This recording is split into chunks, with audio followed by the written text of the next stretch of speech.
assessment, saying that they are replacing the Secretary General, Edwin Sifuna at the time, with Honorable Catherine Omanyo, the woman rep for Busia, as the substantive Secretary General.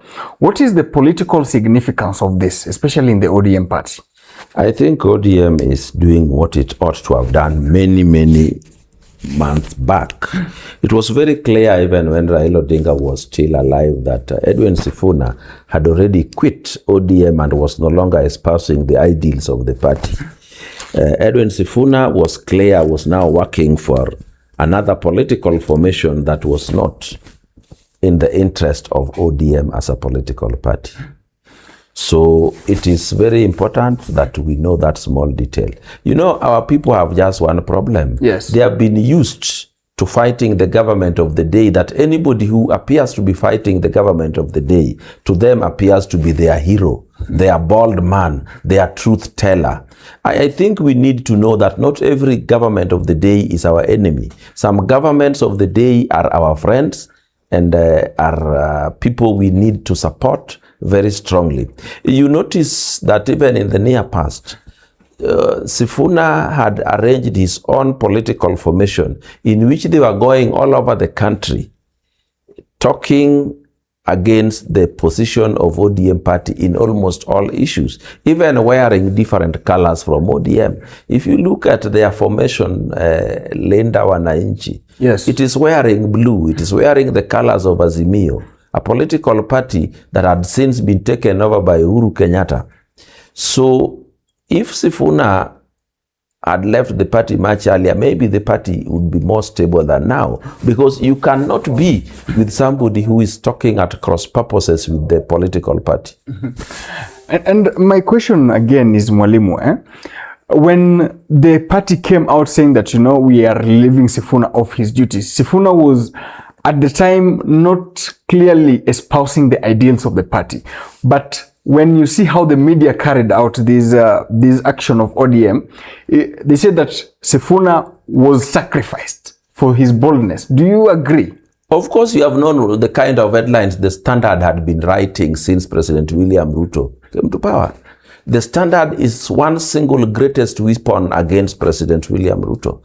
Every letter they print is such that it makes President William Ruto not get the second term. So I don't think anybody should continue taking the Standard newspapers seriously in any matters regarding President William Ruto. They look for choice words that disparage the name of the president to use in everything they do. So I don't think anybody should waste his money buying the Standard in matters that involves President William Ruto. They have a personal vendetta. They have a bone to chew. They have a bone to pick with the president.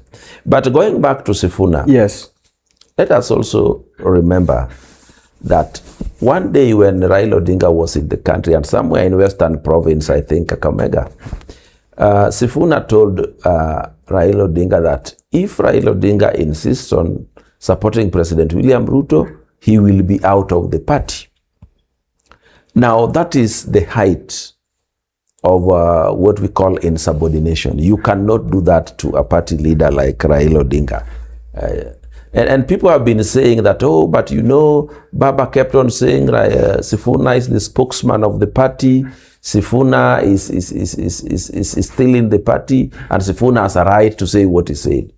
One thing that we must know, that a person holding such important documents as Sifuna, such important office like Sifuna, you cannot tell him that we have lost faith in you. He can sabotage you from within.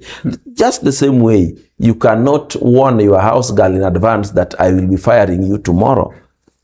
She can poison you. She can sabotage the whole family. So you wait until it is appropriate time, like they waited with Magarer Langat. When it became appropriate, they fired him.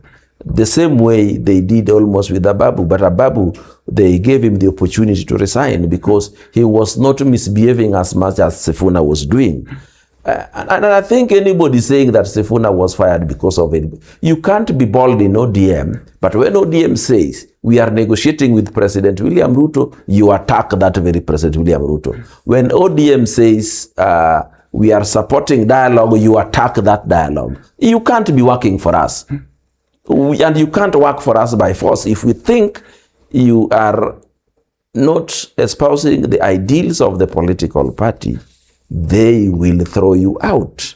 And I think they have done the right thing, albeit a bit too late. But how can you reconcile? Because when Raila Odinga was in the western part of this country, I think in Busia County, attending an ODM themed rally, he told the people at the time who were baying for Sifuna's blood that ODM is a democratic party. If you don't like what Sifuna is saying, stand up and say yours. Of course. Yes. Yeah. Even Kenya is a democratic country, but there are some statements which will take you to jail. ODM is a democratic party, but there are certain statements which go against even that democracy in itself.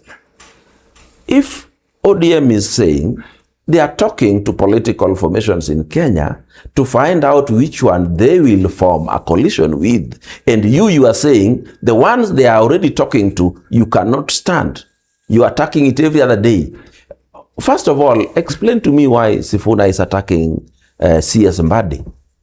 Explain to me why Sifuna is attacking CS, the other guy is called Wandai. Wandai. And this very Sifuna, while Raila Odinga was alive, he would go from funeral to funeral in Luoland attacking the person of Raymond Omolo.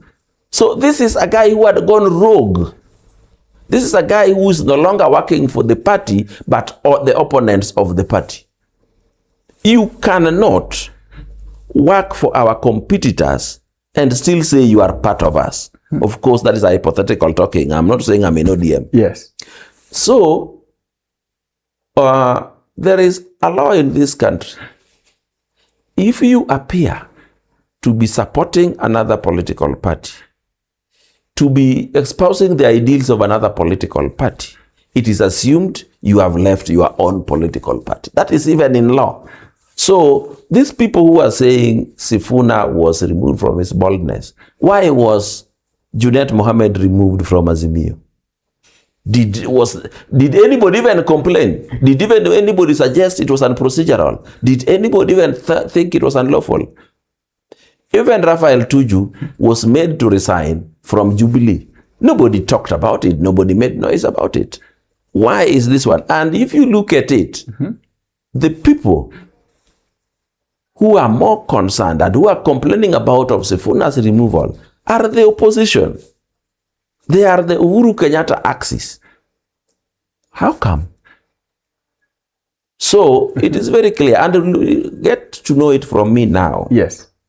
Even in the ODM strongholds of Luo-Nyanza and Western, the opposition that is being assembled and patroned by Uhuru Kenyatta is paying very many bloggers to spearhead their agenda in those areas, to look like there are many Luos who don't like what is going on, to look like there are many Luos who don't like what is going on. This is the problem of having one person amass so much wealth that they can use to destabilize governments, that they can use to bring instability in the government of the country, just to get their personal interest done. Today, anybody who is telling me that Sifuna was so bold, and that is why he was bold in helping Kenya, how? How was he helping Kenya in his boldness? People have been made in this country to believe that President William Ruto is not doing the right thing in Kenya. How can you not be doing the right thing and you are building a super highway that had not been built by any other government before? You are the one who has given us Talanta Stadium, and people still say you are not working. You are the one who is building roads throughout the country. Even the one that he was disparaged most, where he was talking about Modogashe, where and where. Yesterday he was on that road, showing the world that I said this and the road is being built. But where Karoli comes from, a road is being built. A road that Karoli himself said had never been built since time immemorial. So let us not be cheated by people who are being financed to attack the government of the day for personal future interests. No. But Sifuna said that people don't eat roads, you know. So he wants us only to work for food. Yeah. I think Sifuna sometimes chooses to be stupid when he is not. How do you say people don't eat roads? It is road that delivers food. Isn't it road that delivers food? Isn't it roads that delivers everything else that we want? Sifuna himself come from Western Kenya, where we wanted to build the Rironi Mausavit Road to East Transport.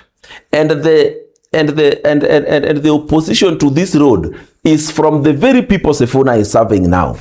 So Sifuna must also be rejected, not only by the people of Nairobi, but the people of Western Kenya. Today, we have a beautiful road from Nairobi all the way to Nyeri. Nobody complained about its construction, but the one that is going to serve the people of Western Kenya, from where Sifuna comes from, these very people have been opposing it, but Sifuna is defending them with all his energy. These are people who know many of Kenyans, many people from Western Kenya have been conditioned to be opposing every government of the day. So Sifuna opposing that appears to them as a hero when it's actually destroying the good things that we are doing. Some of the things President William Ruto is being accused of once were done during Uhuru and Kibaki. But you know, the people also have one problem. Yes. They lose track of time. They forget very quickly the chronology of events. They forget very quickly the actions in the past. Today, they are being told that President William Ruto has introduced a levy called housing levy. Uhuru himself introduced the railway levy. And that railway, we are still paying for it today. And nobody made noise about it. And at least Ruto is introducing these levies, and what he's doing with them is seen. You've seen the way houses are being built around the country. Uhuru Kenyatta brought for us the big four agenda: housing, food security, universal health care, and manufacturing. None of them took off. Exactly none of them. We went to Kisumu and launched universal health care, which never took off. It is Ruto who came back with the idea of SHA, and now you can go to hospital and get treated and the bill paid. Now the so-called manufacturing never took off at all. It is Ruto who is now doing economic zones. Uhuru Kenyatta launched what is called affordable housing. Yes. Only one house was started here in Kibra, which never took off, was never completed. Today, all over the country, every county has affordable housing going on. There was one in Pangani, Mwalimu, which was completed. That was by national housing. Okay. I know about it. And also, even when you leave affordable housing, yes, there is the food security. Uhuru did nothing about food security. President William Ruto came and introduced subsidized fertilizer because President William Ruto knows it is good to support production rather than consumption of subsidizing unga. Subsidize fertilizer to produce unga. President William Ruto ensured that Galana Kulalu irrigation scheme is not only working, but is ready to produce food, maize, and it is green today. What else would they want President William Ruto to do? But to come and feed them in their houses.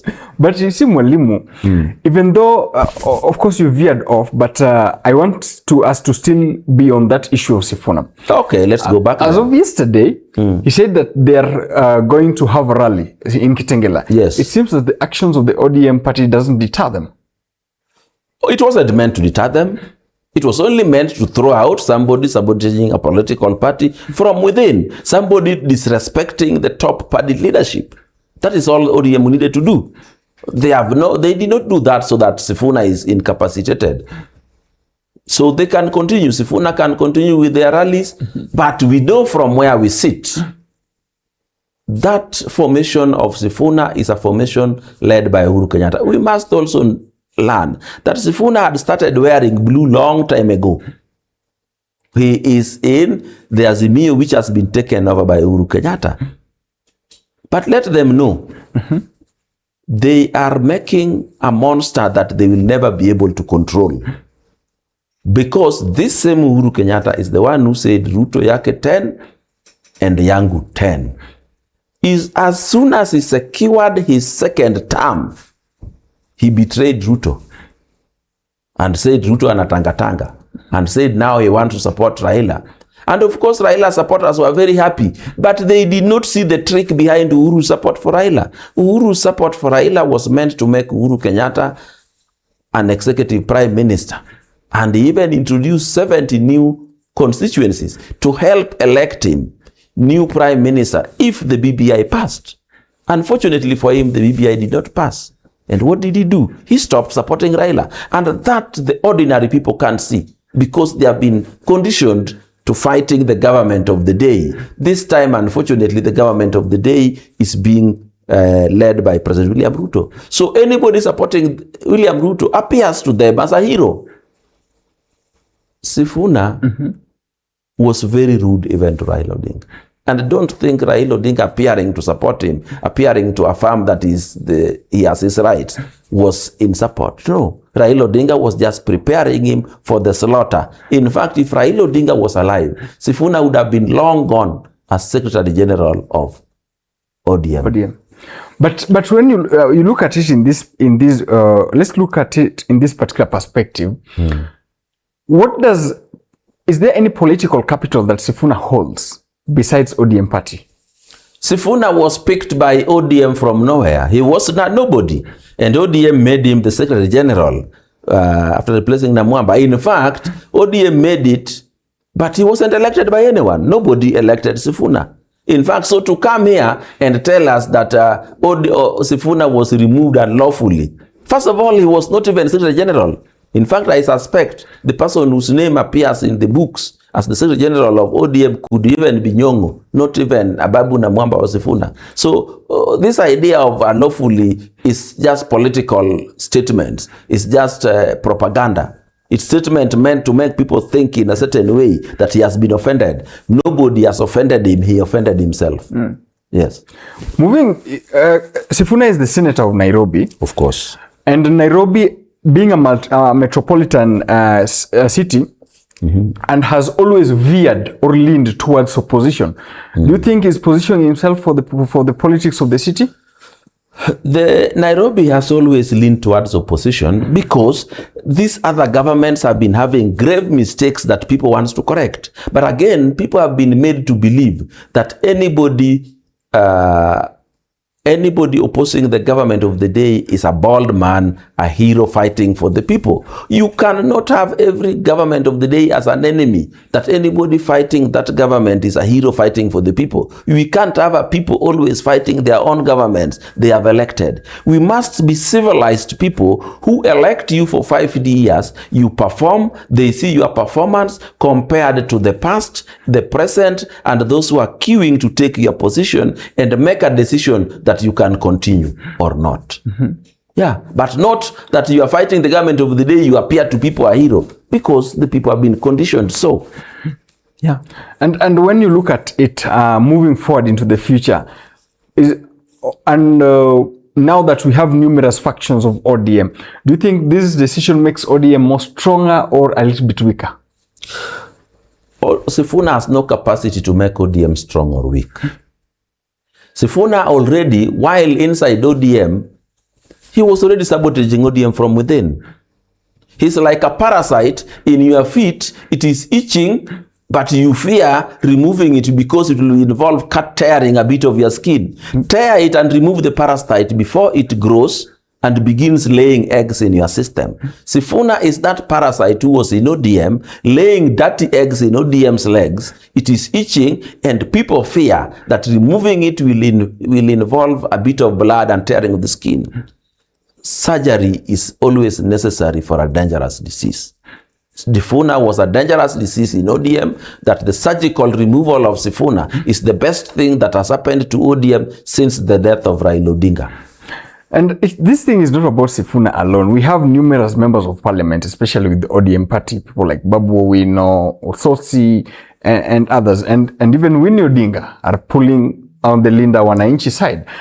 And I think nobody has touched those people you are mentioning. Yes. The only person that has reached a threshold of being a bad person within ODM was Sifuna. He was extending his arrogance to a level we could not accept as a people, as a country. So ODM has just done what we would have wished them to do, and we say kudos. Kudos. And moving forward, Mwalimu, you saw the statement of the Council of Governors insinuating that they won't be attending committee hearings because some of the senators are extorting them money. Are they running away from accountability? Exactly. I think anybody listening to the governors and having any form of sympathy for them is like them. How can a governor come and say somebody is extorting money from them when he has not used a gun to get that money out? And why are they giving that money? They are giving that money because they know they are guilty of something they don't want to be exposed. The reason the governors are now refusing to go before the Senate is because the Senate grills them in public, and they don't want the public to know they are corrupt. They don't want the public to know the extent of their corruption. If they think the senators are extorting money from them, all they need to do is report those senators to the EACC with evidence, or simply refuse to give the money to the senators, go before those senators and tell them the truth as you know it. But when you give money first, then you come telling us that we have given money, we are being harassed. The person who can say is being harassed or extorted is a person who have been arrested by a policeman and is being told to give money. Because if you don't give money, you are going to sleep in the police cells. But a governor would still go back to his county, his own house. Why is he giving money? Who has arrested him? Who has forced him to give the money? Nobody. Just refuse to give money and tell the senators, senators, we are innocent. Oh, I am innocent. What do you want to know? How I purchased this, how I procured this. This is how I procured it. In any case, senators don't just invite the governors on their own motion. They invite the governors after receiving a report from the Auditor General, from other government agencies. So I think the governors are hoodwinking us. They are lying to us. They want to consolidate power to an extent that they are untouchable. And if we have governors holding almost $500 billion of our resources, also gaslighting us not to interrogate how they use our resources, then we are a dead country. The governors are already holding about $500 billion of our resources.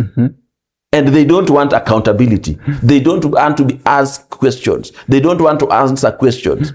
We cannot ask you questions and you answer them the way you want. You must answer them the way the question is asking. And we can't allow you to decide who asks you questions. You cannot have your cake and eat it. If you don't want to be asked questions, if you don't want to be accountable to the people that elected you, then resign and go home, and you will not see no senator coming to look for you at home. No, we can't elect you, put our money in your hands, and then we don't ask you questions. That can't happen. And then, by the way, what was the logic of them coming up and naming and shaming senators without taking them to the EACC? Because they want to hoodwink them, they want to gaslight them. That is a form of propaganda. In fact, those people who are named should take these people to court. They go and tell the world how they were extorted of money. They need to do that. Because coming to tell the public what you should have said in private or to another government agency is trying to seek public sympathy when you are actually the one who shouldn't be sympathized with. Today, the governor of Homa Bay has requested twice that her appearance before the Senate be postponed. Why is it being postponed? Because she's still looking at this political process to prevent her from going before that committee. She's still waiting for the outcome of this political process because she doesn't want to go there, because she can't answer the questions she will be asked, because she can't explain how she did certain things in that county.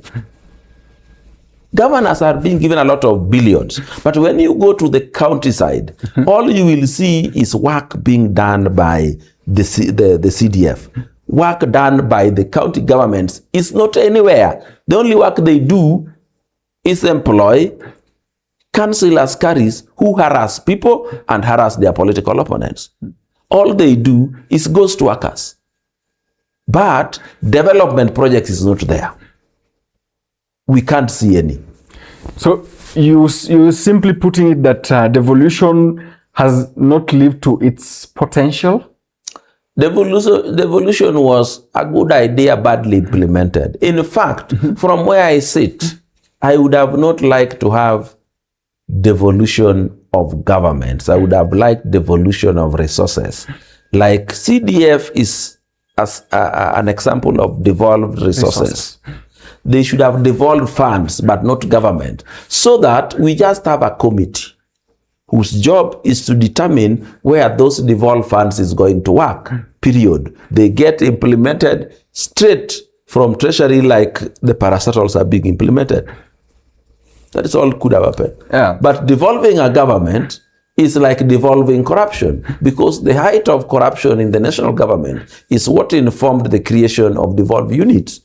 Then you devolve the units, yes, with exactly the same people who are looters in the national government. They will come and loot in the counties. And now you can see the governors are fighting to be untouchables. They are fighting not to be questioned. They are fighting not to be accountable to the very people they purport to serve. If this impasse, this political impasse between the Senate and the governor persists, Mwananchi stands to lose to what extent? They will lose, because as we are now, even with them appearing before the Senate, they are already eating the county resources almost to the last cent. There are many counties that on the development budget, they inflate the costs to double. Would you mind mentioning? So once they have inflated those costs to double, they end up only procuring a certain quantity that becomes half. And the people who wins these tenders don't even get paid. What that translates into is that they eat the development resources 100%. Because one half they eat directly.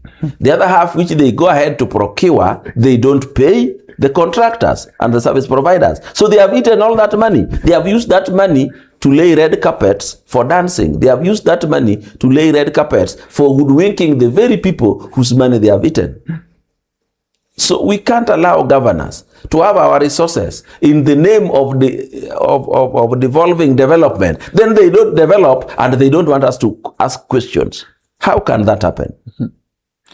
Because I have seen, for example, this is a case of Homa Bay, when the deputy governor was speaking and saying that, at least 58 billion has been dispersed to Homa Bay, but there's really nothing to show for it. It's a very bad state of affairs. I think even talking about the total amount that has been dispersed is not even what it is. We need to go to the most sensitive part that helps the people directly, something called health. The budget for health, say in Homa Bay County, is 2.5 billion. Of this 2.5 billion, about a quarter of it is supposed to be for development, health infrastructure development. Yes. The rest is for recurrent. It means supposed to buy medicine and pay doctors. Yet this very health that the national government gives the county 2.5 billion to provide is also not provided for free. The patients pay for the treatment they get in county hospitals. And those who can't pay and have SHA will pay. Yet the national government also give them another 2.5 billion for this same thing. And yet you go to hospitals, there's no medicine, there's no power supply, there's no water, the workers have not been paid, the doctors have not been promoted. And this is the key devolved service that we have. The next one is water. But health is very disheartening. Yes. Because nobody chooses to be sick. And you're supposed to sit knowing that now that I have enrolled for SHA, I can go to hospital, get medicine, be treated for free and go back home. Yes. But you will go to a county hospital in Homa Bay. First, there is no medicine. Two, there is one doctor who is not even special in what you are suffering from. So they see you, you pay them, Then you go and look for medicine outside. Yet, they have a 2.5 billion budget plus what they are being paid for the service they render. How are hospitals, private hospitals surviving? Private hospitals are surviving, yet the government does not give them any money. Yes. Because they charge the patients. County hospitals also charge the patients, and the national government gives them money, but still there is no service. It's crazy. So one thing we need to do, the people must decide that we are no longer going to elect politicians as governors, or politicians whose ambition is on the rooftop, that you make them the governor, they want to make money to further their political goals. Because it is very disheartening for the people. And unfortunately, the people are so ignorant that they don't know their rights. They don't even know what to expect. They don't even know what kind of monies the governor holds in trust for them. They don't know. So if you come and tell them, oh, you see, the governor has sent you some little money here to build a ECD class of 500,000, they think that is all that is there for them. It is like a child that you donate 500,000 to, and the mother buys for him a sweet and you think that is worth 500,000. That is what we have in the county government. Very painful. It's indeed a very painful state of affairs. So what prescription probably will you provide, especially for the wananchi now that probably you want to be governor, you know? The national government, together with the people of Kenya, must insist that the governors must appear before the Senate. It doesn't matter whether there are some senators who extort them. Let's just deal with those ones who are extorting them if they have evidence, but they must continue to appear. You can't say 4 senators are extorting you, but you don't have to appear before the whole committee. And it is your word against theirs. It is you to prove that they are extorting you. Yes. It is you to prove. And you can initiate their removal from there, but your obligation to appear before the Senate committee must continue. You must be scrutinized. You must be accountable to the people of Kenya for the money you hold in trust for them. Accountability. Thank you so much, Mwalimu, for that insightful conversation.